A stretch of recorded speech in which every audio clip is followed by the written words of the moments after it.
tukwaniriza ku channel yaffe eyadda ya Is Still Hope wetukutuusizaako ebigambo ebizimba oleta science mu Bible ogenda kubuusabuusa ebyamagero ebisinga ebizaamu essuubi tandika okubanga obulokozi bw'oba obulokole obukulukutiza ku Yesu ebyo n'ebirala bingi bye tukutuusaako wano ku The Is Still Hope omukutu ogukuwa ekigambo eky'obuwanguzi.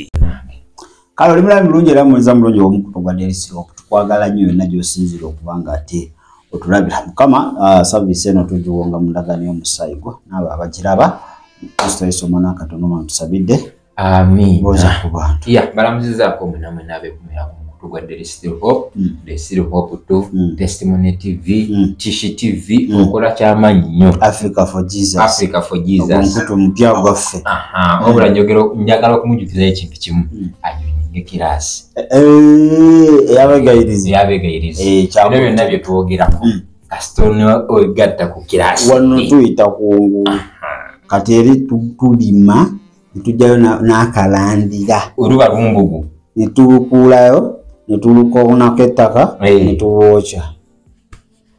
kanyiketere kigemanyi kale kanyike wakugambye osobola okuba nga ate osaba linki oba ng'oyita ku namba zaffe ez'essimu eziri official comment section nayo ebeerawo okuba nga ate obuuza ekyo kyetaaga okuba nga ate omanya katondako olwaleero alinaaki muganda agamba okutambula kulaba munange okudda kunyumya okwira kuwaya omusoga mwene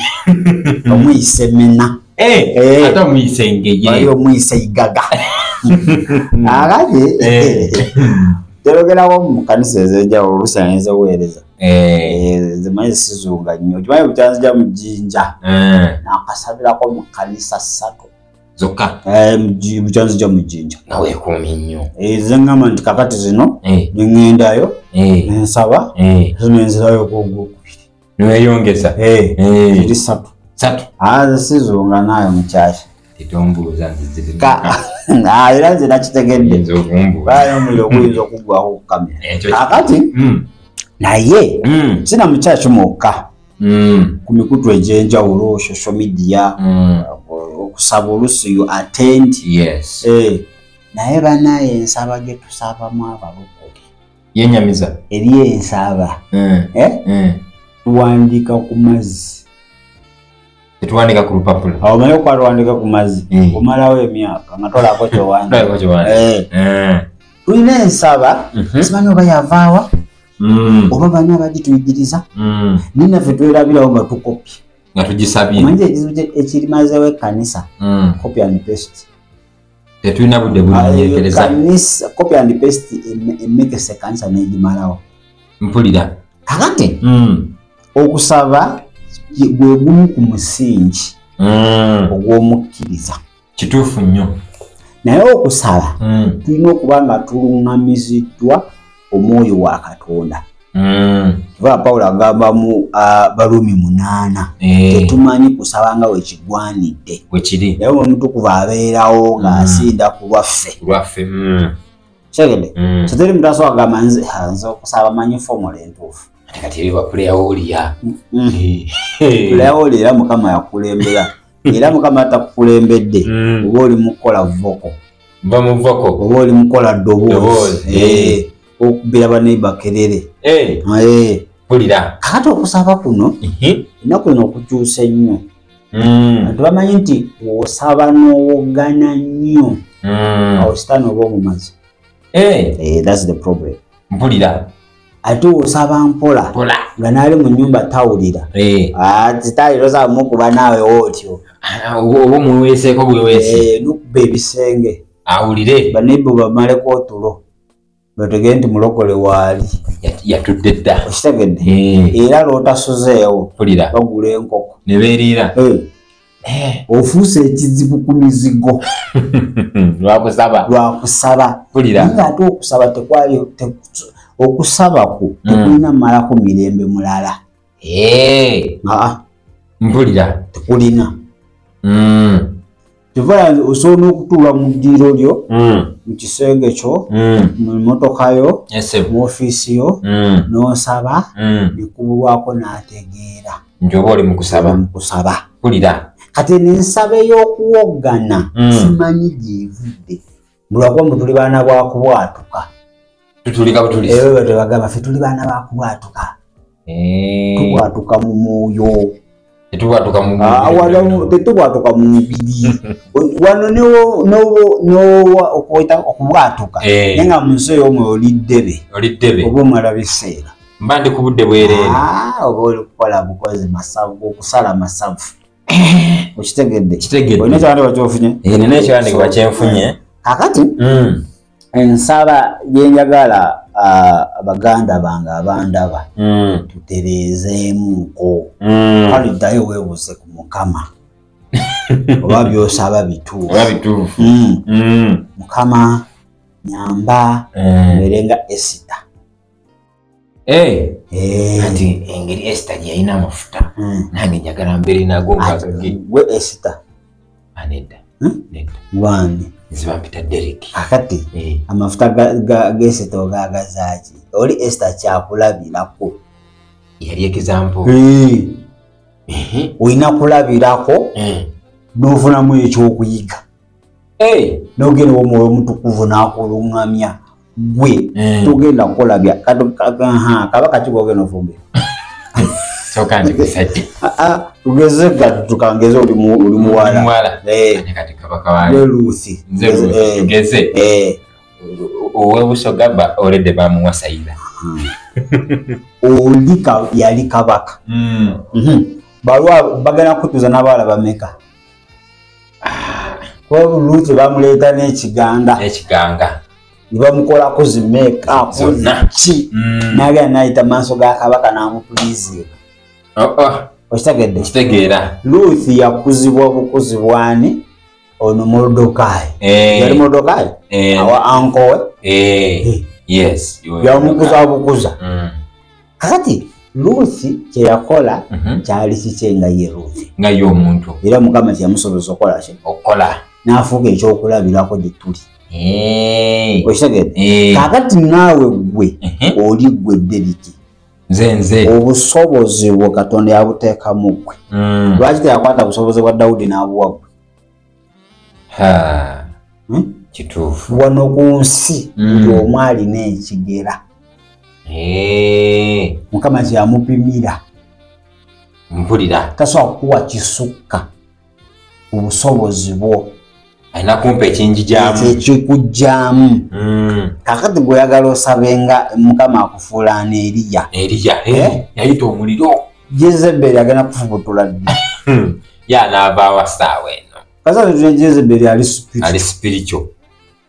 Eriya yadduka Jezeberi nawe ogenda mudduka ye bannabbi kati ogenda batemera wa oyababeerenga Dawudi ogenda nti ogenda kufunayo mukabandi otebbaawe kama mpa amagezi nga ga Solomoni naakolamu bitali makulu saalanga ezo kakati wakuwagaso nawe ogenda wasalusanvu kwagegala amagezi ga Solomoni galusamu ayamala okuzimba nyumba ya Katonda ebisigadde mwana wange byali birala nnyo ate kati ekitegeeza tukola nsobyo ga nti Mukama nfuula nga Dawudi nsobi y'amaanyi gwe oli Dawudi bye yakola ogenda olundirewo endiga eddubu ogenda litta ddigwa ate nga ndigeno dditi Goliath aliwo gogenda okukuba saa zino bagoliasi be tulina bali spiritual kitegedde esaala buli omu gye yalisabye Mukama nfuula kyoyagala mbeeri esaala entuufu gwe kyeyakutegekera okuba kyawukana n'ekyange kyawukana n'ekya Dawudi kituufu ekya Dawudi kyabadda kale lwaki ogamba nfuula Dawudi kati abaga kennyini mugwe Dawudi w'omulembe guno anti kakati ogenze n'oyogera akantu ako waliwo omuntu yatusomesa atugamba wali Yeremiya teekawo gwe yegwe Yeremiya wa leero olina emyaka emeka nina emyaka 24 Yeremiya bamuyita alina emeka estimation iraganga 17 ngati ndi mto ate ndi beche wajisadda ajisadda ebyo bisalo wabyava wanze simanyi na kumanya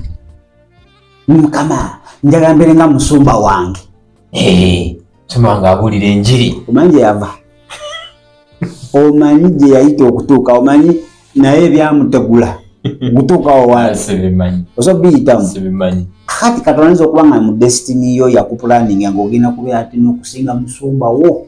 ate nze ndi kweri mitinga nikakati goligamba njagala mbeere nga musumba wange ye yakutegekera ogenda kusukulumawo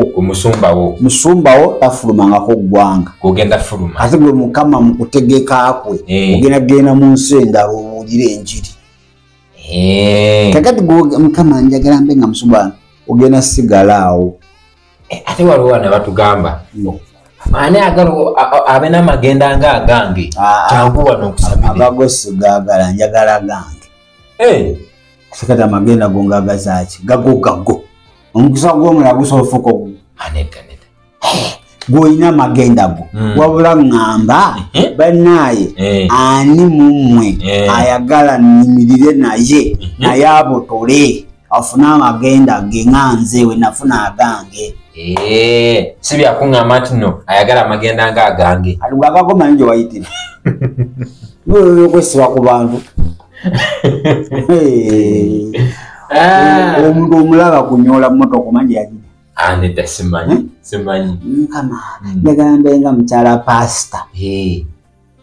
katukyokula ogera fumbirwa pasita just mbeere nga ye muki nga omulaba atya mungi omanyi ebimulya wajja nakunyumiza ewuwe ennaku byayitamu ogamba nze sikyayagala badde ensaaga nze nali ensaaga so ezo saala ezo zisabibwa abakalokoka era olenzanga omuntu nga yakalokoka nasaba eyo saala simuyinaako buzibu tomunenya ali ku kituufu mukama nfulanga Dawudi ebyo byabana abakalokoka naye kati gwe omuntu akuze akuliridde avudde ku mata n'oyingira eggumba byo byetwagamba Katonda talina kukola talina kukola kimanyi twajogera Katonda talina kukozesa ati kati batugamba mukama akukozese mwana wange omuntu akukozesa amaana akudampinga amaana akusuula olina kukola na Katonda nakola wamu naye lwaki osuna topikisa okugireke nagirese dda eri nkya eza tujja gibawa kituufu nnyo tuddeyo wali twazeeyo dda wali obisabyeko ebyo nti mukama anfuulako mberenga gundi ekyo nedda mukama mpa amafuta nga agagundi obula nasabako nga nti mukama engeri gyebayamba gundi nange nyamba akuyambe nga we yayamba gundi system yemuba olaba ayamba owaviirayo oli nange nviiraayo tewali buzibu tewali buzibu obuzibu ze bwemba nga nze omuntu bakati uyo mwayogera okusinga ku spiritual level ye kitegedde kati nze we natuuka tuswaga mukama nkozesa enkoze tugenda kujja nayo sisobola kujja kugamba mukama nfuula nga Dawudi mpa amafuta nga ga Samusoni mpa abalabe bange kati nange bagala kuzijjamu amaaso Solomoni alina ebyamulema Katonda yalaga mukozesa kununula abaana ba Isirayiri yabanunula kati gwe Katonda yakukozesa kununula amawanga kununula famire yo kati naawe okomekeza nga bakujjamu amaaso tekaba kabenjaago so sometimes saala zetusala tulimitinga Katonda tuteekawo boundaries mukama saala akusukka wano tonsusaawo kyokka ye pulaani yengazi Jeremiya 29:11 ina pulaani ennungi gye muli kituufu nnyo epulaani ez'okubakulaakulanya epulaani ez'emirembe siza kubalabya nnaku kituufu nnyo kati pulaani ya Katonda oba okulaba kwa Katonda si kwe kumuna okuko kuba yagamba my ways not your ways kituufu kitegedde kakati ffe oluusi embeera zitulimitinga zetubeeramu kumbeera mukama kale kambeereko nga gundi ogulaba otuuka kwako ka level okusinza ku byoyitamu ojja kuba obotodde. Mukama singa opaya akayumbako omuzigo gumu nekuba nonyambye Mukama nga wawagundi lumu 2 ate sinowompaayo emu n'ekitundu yinza okunkolera naye ng'ate yabadde ateeseteese puloti gwa bukadde 10 kuteramu nyumba.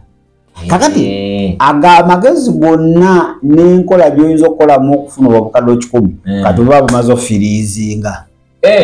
kandi kati amagezi kati agalimu ga kaluumu kamu. Mukama nkozesa nga kwaya mistress waffe yana olwo bisaala byetusaala naye n'owulira obusungu kwaya mistress wo kafunako district. Mukama ali kuteekateeka wakuba awo ali kusomezesa naye akuteekateeka kutwala mawanga ayina gyakulaza. Mukama gambe nga kwaya mistress waffe naye tweri mitinga. So eyo saala simbi munkotinge bulungi sinagambu ya sitaani wabula y'abato abali ku mata baba akazaalibwa mumuuyu abakyali ku mata abakyali ku bigala abanuuna nabo tulinayo abalukula banuuna ebigalo wakuba nomulimu n'abakulu abanuuna ebigalo kutebalabaayo bufiziko nga oli ali ku university naye ng'abeera mu kilasa ali ku kigalo ku kigalo n'ebirusu ne biyiga alina ebiro abalokole webatwa muzeeyo ngo mulala ate alinga bino ebikoko ebizungu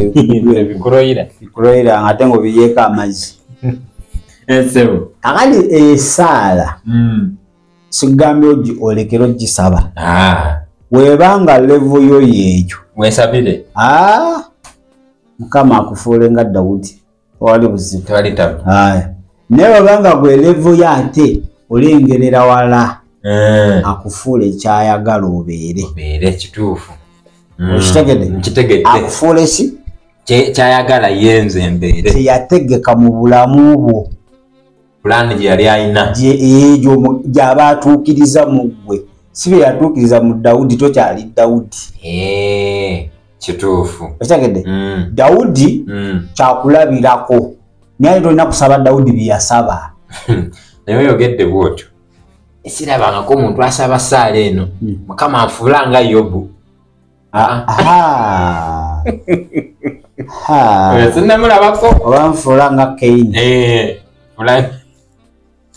oba nfuula nga Yona sinamulabako saala byakulabirako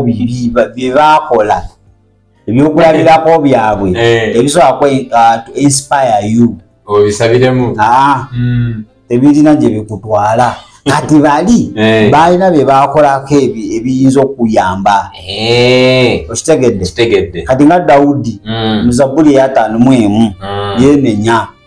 Mukama tongoba mu maaso go tonzigyako omwoyo wo bayali amaze awo okuttaani Uliya atute ne mukyala we awo bali mu kwenenya kakati eyo guideline osogikozesa naawe oyinza okuba nga tosse toyenze naye nga ate oluusi ovumye olwanye nga Mukama sonyiwa tonzigyako omwoyo wo tongoba okitegedde eyo toka Mukama kambe nga Dawudi tonzigyako omwoyo wo nze Dawudi w'omulembe guno balokole tusaba naye kubuulire naye batuvuma ab'ensi mukimanyi tuwagwagwawa tulinga balalu manya lwotukesa n'oyimirira nogane baba nsajja bayogera bituufu wamos amazimu webabaddeko mu prayer sessions ezimu nabeeramuko abantu boluusi batambula nga zikangalu omuntu kiki mbwokola wooti sitani oba omutiisa abantu bagitadde mu generator ate abeera ku muzinda afuwanamu otuze mu kituuke gigende